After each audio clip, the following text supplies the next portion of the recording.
여러분들은 모르시지만 저는 옆에 탁 서서 보면 여러분들이 지금 어떤 마음인지 대충 분위기가 잡힙니다. 근데 1부도 마찬가지고 2부도 마찬가지지만 찬양대가 찬양을 쫙 부르고 나면 뭔가 문이 쫙 열리는 게 느껴져요.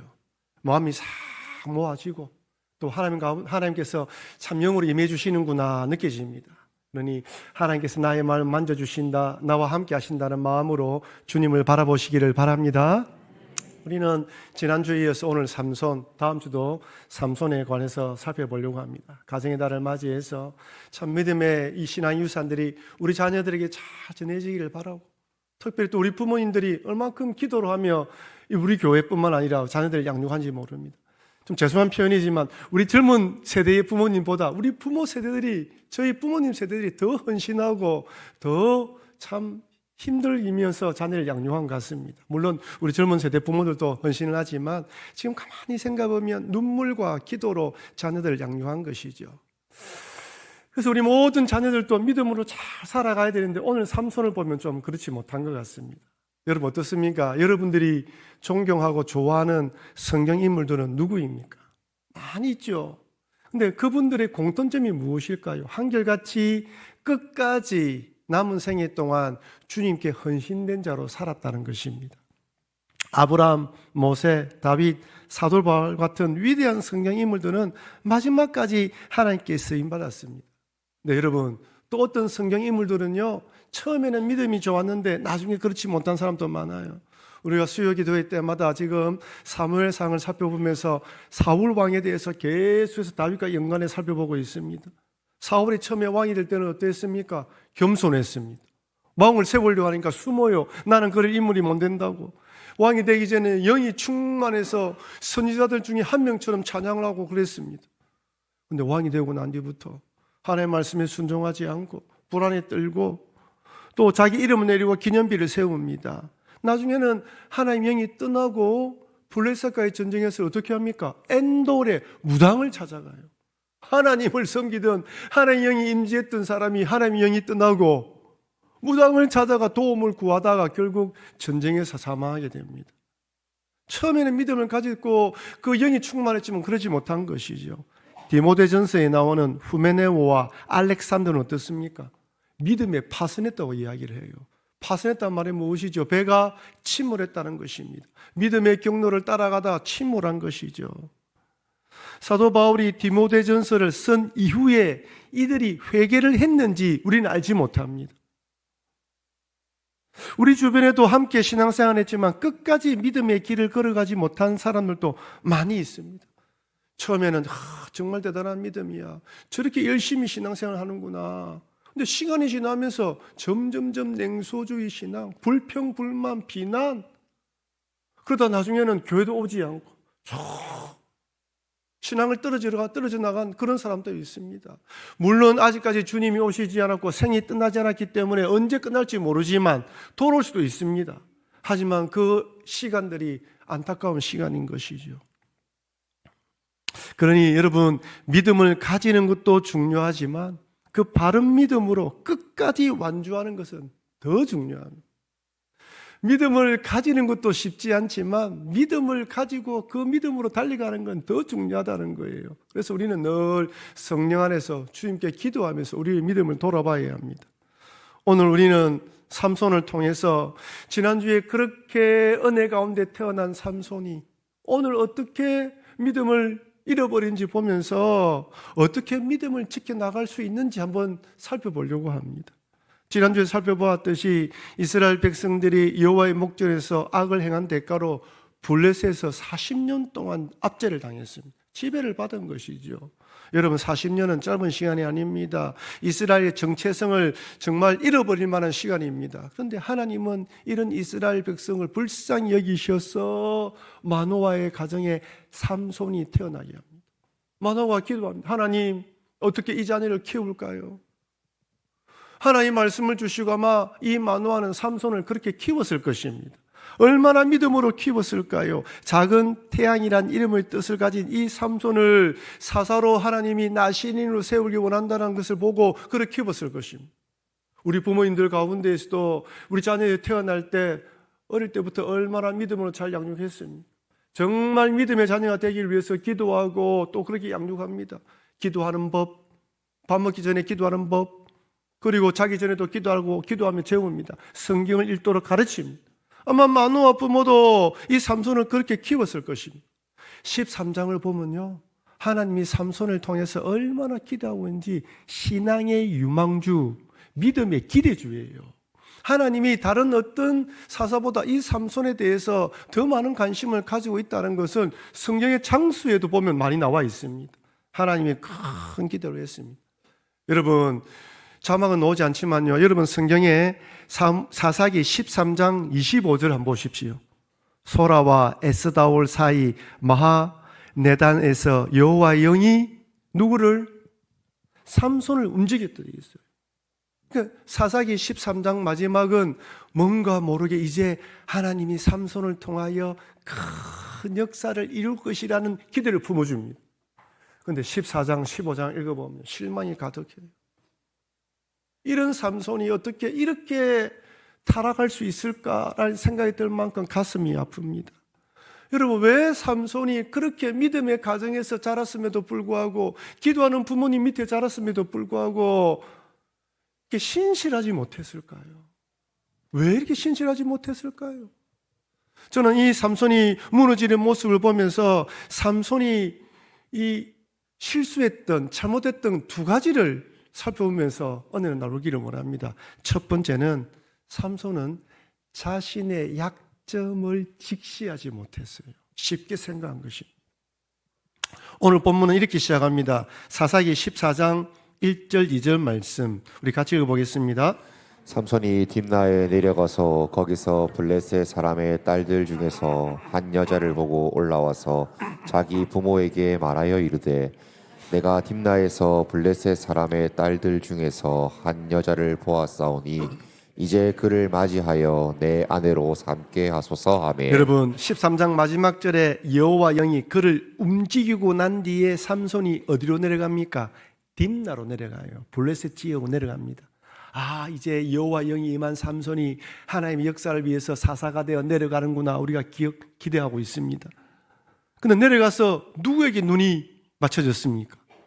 딥나의 한 여인에게 맞춰졌어요. 어떤 분은 삼손이 딥나의 여인 때문에 딥나로 내려갔다고 생각하지만 아닙니다. 성경의 순서는 삼손이 사명을 가지고 내려갔는데 여자가 눈에 들어온 거예요.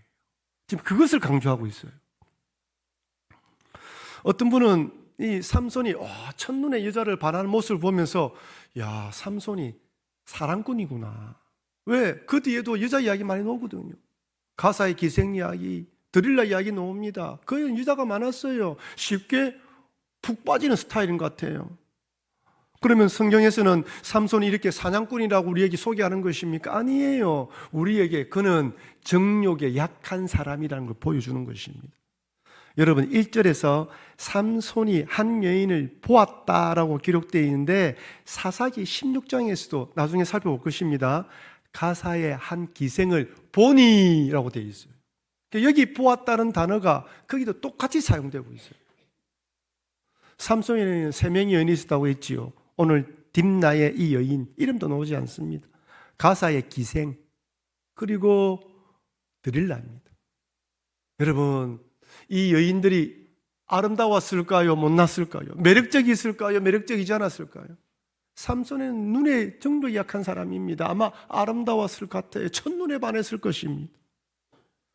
하지만 삼손은 나실인입니다. 나실인으로서 포도주와 독주를 마시지 않고 죽음을 멀리하고 머리를 길러야 합니다. 나실인으로 거룩하게 살아야 합니다. 그렇다면 자신이 유혹을 잘 받는 부분이 무엇인지 잘 판단하고 인식하고 멀리하고 경계해야 하는 거예요. 그런데 삼손은 안목의 정욕, 육체의 정욕에 이끌려 행동했습니다. 앞서 이야기했다시피 사사기 13장과 사사기 16장에는 20년의 세월이 흐른 것으로 성경학자는 추정합니다. 20년의 세월이 흘렀습니다. 20년이 흐른 뒤에도 삼손이 가사로 갔는데 성경은 이렇게 기록하고 있어요. 사사기 16장 1절 우리 같이 한번 읽어보겠습니다. 사사기 16장 1절. 사사기 16장 1절. 사사기 16장 1절. 사사기 16장 1절. 사사기 16장 1절. 사사기 16장 1절. 사사기 16장 1절. 사사기 16장 1절. 우리 같이 한번 읽어보겠습니다. 삼손이 가사에 가서 거기서 한 기생을 보고 그에게로 들어갔더니 누굴 보고요? 한 기생을 보았어요. 재미있는 건 성경이 이름을 말하고 있지 않습니다. 보았던 것만 강조하고 있어요. 여기 그에게 들어갔다라고 되어 있는 이 히브리 원문은, 히브리의 뜻은 남성이 여성과 성관계를 맺으러 침실로 들어가는 것을 관용적으로 표현한 내용이에요. 성경은요, 삼손이 술을 마셨다는 내용은 없지만 이 기생의 집에 간 것으로 보아 술도 마신 것이 아닐까 추측을 합니다. 몇 년이 흘렀다고요? 20년이 흘렀어요. 삼손이 20년 전의 모습이나 20년 후의 모습이 똑같아요. 여러분은 어떻습니까? 여러분은 어떤 부분이 약합니까? 신앙생활하고 난 뒤에 몇 년이 흘렀습니까? 여전히 그 문제로 동일하게 이렇게 끌려다니고 있습니까? 삼손처럼? 20년, 30년이 지나도 그때 그 문제가 지금 여전히 나에게 문제를 다가오고 있지는 않습니까? 여러분, 정욕의 유혹으로부터 자유로울 사람이 누가 있습니까? 요즘처럼 우리의 시선을 빼앗는 것들이 얼마나 많은지 몰라요. 성령 충만했던 삼손이 한순간에 눈이 여인에게 꽂히면서 길을 벗어납니다. 한순간에 마음이 빼앗긴 것이죠. 여러분, 사실 오늘날처럼 유혹을 많이 받는 시대가 없습니다. 시각적인 유혹을 많이 받아요. 스마트폰으로 얼마든지 자극적인 콘텐츠에 접근할 수 있습니다. 판도라의 상자가 열린 것처럼 죄악의 문이 활짝 열려버렸어요. 요즘 야한 동영상, 폭력, 도박 동영상에 접하는 나이가 점점 어려집니다. 쇼트에 빠진 젊은이들이 밤새면서 그 짧은 동영상을 계속 보고 있다는 거예요. 여러분, 지하철 타시죠? 버스 타보시죠? 다들 뭐 하고 있습니까? 귀에 꼽고 요 조그만 걸 다 보고 있어요. 옆에 누가 있는지 뭘 생각을 안 해요.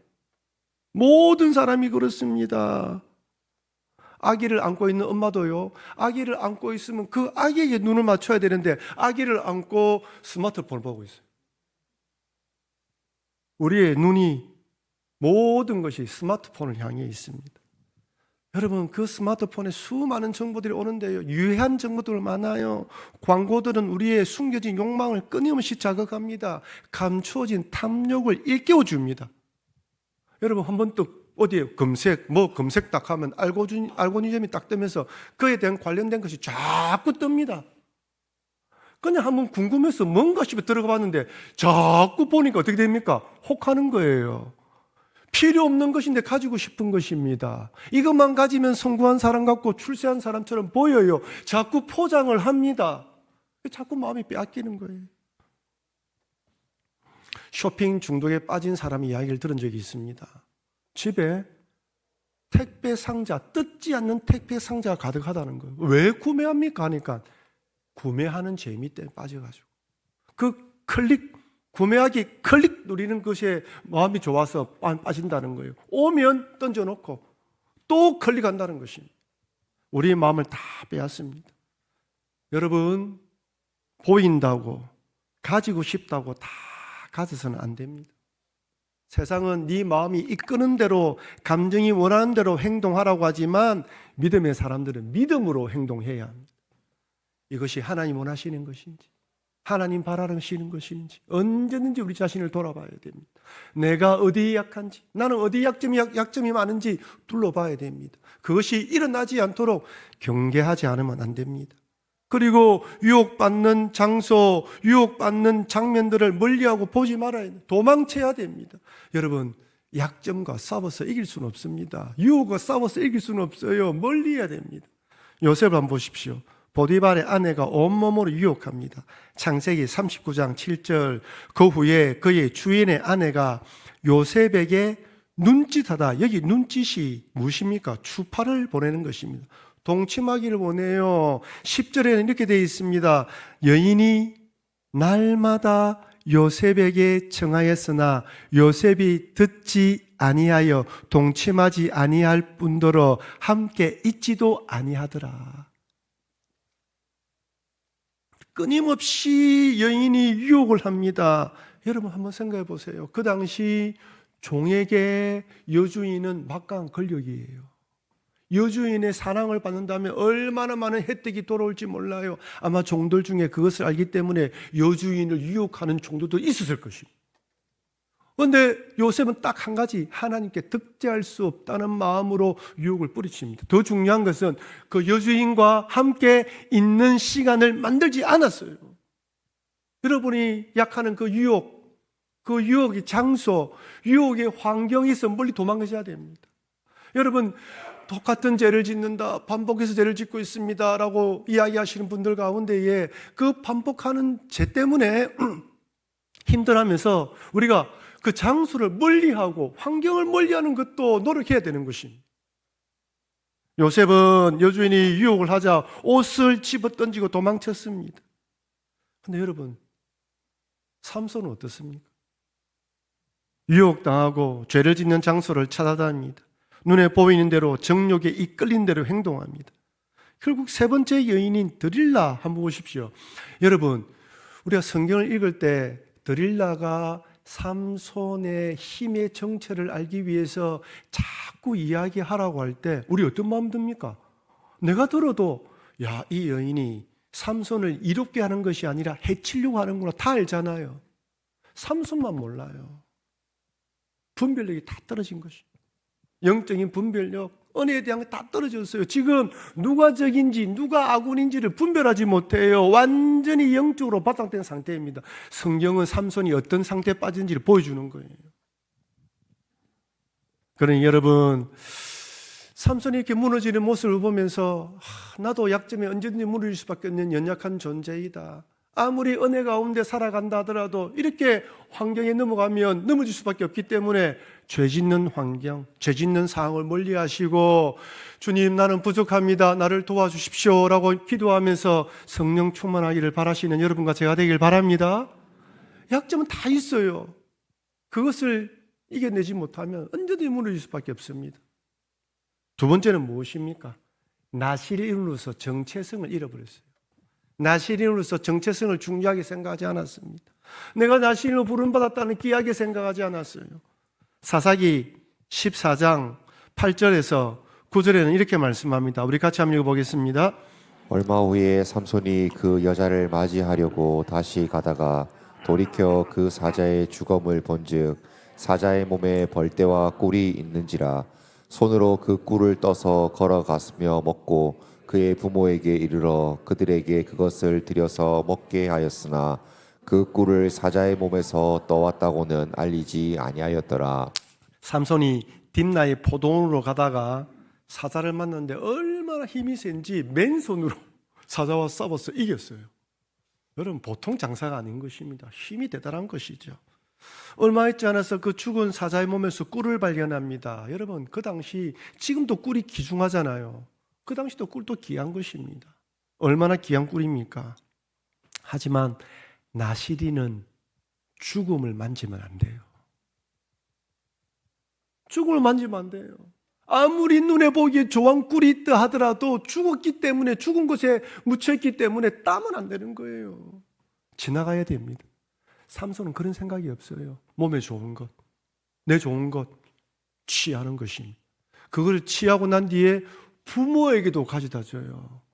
여러분, 부모가 어릴 때부터 뭘 가르쳤습니까? 너는 나신인이다, 죽음을 멀리해라. 근데 그 부모도 죄를 짓게 만들어요. 지금 생각이 없는 거예요. 자기의 이 행동을 인하여 자기 부모들이 어떻게 죄를 짓게 될지는 전혀 생각을 하지 않고 있습니다. 그냥 자기 좋은 거, 하고 싶은 거, 마음에 드는 거, 원하는 대로 하는 거예요. 나신인한 정체성을 중요하게 생각하지 않습니다. 여러분, 팥죽 한 그릇에 장자의 명물을 팔아버린 에서와 똑같습니다. 에서는 장자의 직분, 뭐 중요해? 장자, 뭐 팥죽 배고픈데 이거 한번 해결하면 되지. 팔아버립니다. 오늘날에도 얼마나 많은 그리스도인이 그리스도인한 정체성을 가볍게 생각합니다. 눈에 보이는 자그마한 이익 때문에 그리스도의 정체성을 쉽게 포기합니다. 믿음으로 현실을 이기는 것이 아니라 현실 때문에 믿음을 포기합니다. 아, 이 정도쯤이야. 괜찮아. 회개하면 되지. 남들 다 아는데 뭐. 여러분, 다니엘 한번 보십시오. 바벨론 포로로 잡혀갔던 다니엘이 이렇게 결단합니다. 다니엘서 1장 8절 말씀 우리 같이 읽겠습니다. 다니엘은 뜻을 정하여 왕의 음식과 그가 마시는 포도주로 자기를 더럽히지 아니하리라 하고 자기를 더럽히지 아니하도록 환관장에게 고하니. 여러분, 다니엘이 바벨론 포로로 잡혀갑니다. 이때는 청소년 시기예요. 10대 중반쯤으로 생각합니다. 여러분, 그때 포로로 잡혀간 사람들이 얼마나 많이 그 바벨론 식의 문화에 익숙해졌겠습니까? 신앙 버린 사람 많았겠지요. 다니엘이 이렇게 뜻을 정한 것은 아마 그들 중에 포로로 잡혀갔던 사람들 중에 신앙을 버린 자들이 많았기 때문에 자신이라도 뜻을 정하려고 한 것이 아니겠습니까? 근데 역으로 한번 돌아봅시다. 뜻을 정하면 뭐가 달라집니까? 나라가 해방이 됩니까? 지가 뜻을 정한다고 뭐가 달라집니까? 그런 생각할 수 있어요. 근데 다니엘은 다른 거 생각하지 않았어요. 내 믿음은 내가 지키겠다. 혼란하고 타락한 문화 가운데 내가 걸어가야 할 길은 내가 걸어가겠다. 남들이 어쨌든 간에 남들이 뭐라든 상관없이 나는 내 믿음만 바라보겠다. 그 마음입니다. 여러분, 오늘 세상을 보십시오. 온 세상이 물질, 특히 우리나라 더 물질 문명이에요. 모든 사람이 돈만 바라보고 살아가는 세상입니다. 이런 세상에 믿음을 지킨다는 게 쉽지가 않아요. 뜻을 정해야 돼. 뜻을 정하지 않으면 지킬 수가 없어요. 그리스도라는 정체성을 지키지 않으면요, 하나님 백성이다, 예수님이 나를 위해 십자가에 달려 돌아가셨다, 나는 구원받은 하나님 백성이다는 이 정체성을 내가 뜻을 정하지 않으면 지킬 수 없는 것입니다. 여러분, 사무엘도 한번 보십시오. 사무엘이 어릴 때 엘리 제사장 집에 맡겨졌습니다. 그런데 여러분, 엘리의 두 아들들이 신앙이 좋은 사람입니까? 그렇지가 않아요. 성경이 이렇게 되어 있습니다. 사무엘상 2장 12절, 엘리의 아들들은 행실이 나빠 여호와를 알지 못하더라. 17절, 이 소년들의 죄가 여호와 앞에 심히 크면 그들이 여호와의 제사를 멸시한다. 지금 사무엘이 어울려야 되는 사람들은 이런 사람이에요. 제사를 멸시하고 하나님을 알지 못하는 자입니다. 근데 사무엘은 신실한 믿음의 사람으로 성장했어요. 좋은 믿음의 부모를 만나는 것도 중요하지만 그 믿음을 계승하는 것은 더 중요합니다. 분명 삼손은 믿음의 좋은 부모를 통해서 믿음 안에 양육되었지만 그 자신이 정욕에 빠지고 나시 이루는 정체성을 소중하게 생각하지 않았습니다. 우리 가정의 달을 맞이해서 우리 신앙이 잘 전수되어야 되는데, 우리 자녀들 입장에서 나는 우리 부모님들의 신앙을 잘 물려받고 있는지, 우리 부모들은 나는 우리 자녀들에게 본이 되는 신앙을 살아가고 있는지 돌아봐야 되는 것이죠. 그래서 우리는 모두 다 유혹을 약하다는 것을 인정하고 정체성, 그리스도의 정체성을 강하게 생각하고 믿음으로 달려가야 되는 것이. 그래서 우리뿐만 아니라 우리 믿음의 세대, 다음 세대들 자녀들도 믿음으로 잘 성장하기를 주의 이름으로 축원합니다. 근데 참 감사한 것은 이런 삼손이지만 하나님이 사용한다는 거예요. 여러분, 사사기 14장 4절 말씀을 우리 같이 한번 읽어보도록 하겠습니다. 그때에 블레셋 사람이 이스라엘을 다스린 까닭에 삼손이 틈을 타서 블레셋 사람을 치려 함이었으나 그의 부모는 이 일이 여호와께로부터 나온 것인 줄은 알지 못하였더라. 저는 14장 1절부터 4절까지 쭉 읽으면서 청년 때 잘 모를 때에 삼손이 딥나로 내려가서 이 여인을 만난 것은 그 여인을 좋아서 좋아서 결혼해서 그다음에 블레셋을 치려고 하는 의도가 있었구나라고 생각하고 이걸 본문을 읽었어요. 근데 원문을 주석한 걸 보고 성경을 찾아보면 그런 내용이 아니에요. 이 14장 4절 말씀은 삼손이 블레셋 딥날에 내려가서 그 여인에 보고 정욕에 빠졌음에도 불구하고 하나님은 이런 삼손을 통해서라도 역사하신다는 내용이에요. 즉 우리가 믿음으로 살아가려고 노력하지만 때로는 연약하고 넘어질 때도 있지만 그럼에도 불구하고 하나님은 신실하게 역사하신다는 것을 강조하는 거예요. 이것이 우리에게 은혜가 됩니다. 그렇다고 삼손이 정욕에 빠지고 타락한 것이 정당화되는 것이 아닙니다. 하나님이 이런 하나님이라면 이런 하나님 알고 더 믿음으로 살아가면서 더 영광 돌려야 되는데 우리에게 그런 교훈을 주시는 것입니다. 우리들은 삼손처럼 하지 말고 더 믿음으로 살아서 하나님께 영광 돌리라는 것입니다. 사랑하는 성도 여러분, 삼손은 하나님의 유망주였습니다. 믿음의 기대주였습니다. 신실하게 진실하게 하나님의 뜻을 행하는 사사가 되길 원했지만 그런 삶을 살지 못했습니다. 나실인으로서 정체성을 지키고 정욕에 약하다는 걸 알았다면 뜻을 정하고 하나님께 시선을 고정해야 되는데 그렇지 못하고 넘어졌습니다. 사단 마귀는 우리를 언제든지 유혹하고 넘어뜨리는 거 잊지 마시고 나의 약점을 잘 파악하시고 넘어지는 상황, 환경을 만들지 마시고 멀리하시고 도망치시길 바랍니다. 아울러 또한 부족한 삼손이지만 이런 삼손을 들여 사용하시는 하나님은 위대하신다는 걸 잊지 마시고 남은 인생 동안 믿음으로 잘 걸어가셔서 하나님과 잘 동력하시는 여러분과 제가 되길 주의 이름으로 축원합니다. 우리 받은 말씀을 기억하면서 한번 기도하기 원합니다. 하나님